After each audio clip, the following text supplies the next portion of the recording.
ఈరోజు స్కందగిరి టెంపుల్లో 4వ వారం పూజ చేయడానికైతే వచ్చేసాను. ఇక ఈ ఆలయ విశిష్టత గురించి మనం తెలుసుకుందాం. సికింద్రాబాద్లోని పద్మరావు నగర్లో వెలిసిన స్కందగిరి సుబ్రహ్మణ్య స్వామి ఆలయం అత్యంత ప్రసిద్ధమైనది మరియు మహిమాన్వితమైన క్షేత్రం. ఇక్కడ స్వామివారు శ్రీవల్లి దేవసేన సమేతంగా కొలువై ఉంటారు. గ్రహ దోషాలు పోగొట్టే సంతాన ప్రాప్తిని కలిగించే క్షేత్రంగా భక్తులు విశ్వసిస్తుంటారు. ఇక్కడి నవగ్రహ సన్నిధి కార్తీక మాస పూజలు చాలా విశిష్టమైనవి. ఈ ఆలయ విశేషాలకు ఒకసారి తెలుసుకుందాం. ఇక్కడ ప్రాముఖ్యత ఏమిటంటే సుబ్రహ్మణ్యేశ్వర స్వామికి ప్రీతికరమైన ఈ ఆలయంలో 51 లేదా 101 ప్రదక్షిణాలు చేస్తే అప్పుల బాధ, సంతానలేమి వంటి సమస్యలు తొలగిపోతాయని భక్తుల నమ్మకం. ఇక నవగ్రహ సన్నిధి గురించి తెలుసుకుందాం. ఈ ఆలయంలోని నవగ్రహ సన్నిధి ప్రత్యేకమైనది. దీనిపై కప్పు 12 రాశి చక్రాలు, 27 నక్షత్రాలను సూచిస్తూ జ్యోతిష్య శాస్త్రంలో పరిజ్ఞానంతో రూపొందించబడింది.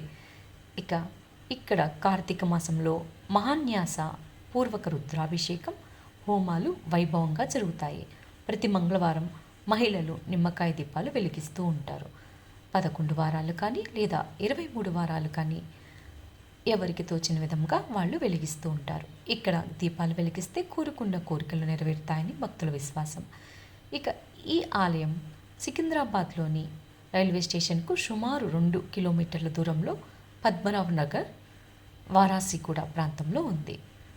సికింద్రాబాద్ నుంచి ఇక్కడికి వెళ్ళడానికి 44X బస్ సర్వీస్ అందుబాటులో ఉంటుంది. సికింద్రాబాద్ నుంచి 3 స్టాప్స్ తర్వాత ఈ స్కందగిరి ఆలయం వస్తుంది. ప్రతి అర్ధ గంటకు ఒకసారి ఒక బస్సు ఉంటుంది. ఇక్కడ సమయాలు ఉదయం 7 గంటల నుంచి 12 గంటల వరకు ఆలయం తెరిచి ఉంటుంది. ఇక సాయంత్రం 4 నుంచి 8:30 వరకు తెరిచి ఉంటుంది.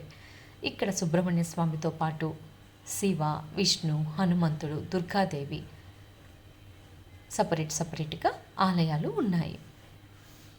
ఇక్కడ ఎక్కువగా నవగ్రహ దోషాల కోసం వచ్చేవాళ్ళు రాహుకాల దీపాలు పెడుతూ ఉంటారు. రాహుకాల దీపాల కోసం ఎక్కువగా శుక్రవారం వస్తుంటారు. ఇక్కడ దీపాలు వెలిగించడానికి ఒక ట్రే కూడా ఇస్తారు. ఆ ట్రేలో మనం ఆకు పెట్టి దీపాలు వెలిగించాలి. ఆ ట్రేకు వాళ్ళు 20 రూపాయలు ఛార్జ్ చేస్తారు. ఒక్కో వారం ఒక్కో నిమ్మకాయ చొప్పున పెంచుకుంటూ పోవాలి. ఇక్కడ ఈరోజైతే చాలా రష్ ఉన్నారు. ఎందుకంటే సుబ్రహ్మణ్య షష్ఠి వచ్చింది ఈరోజు. కృతికా నక్షత్రం కూడా అంట, అందుకని విపరీతమైన జనం ఉన్నారు. ఇక్కడ ఈ ఉపాలయాలు కూడా ఎక్కువగా ఉంటాయి.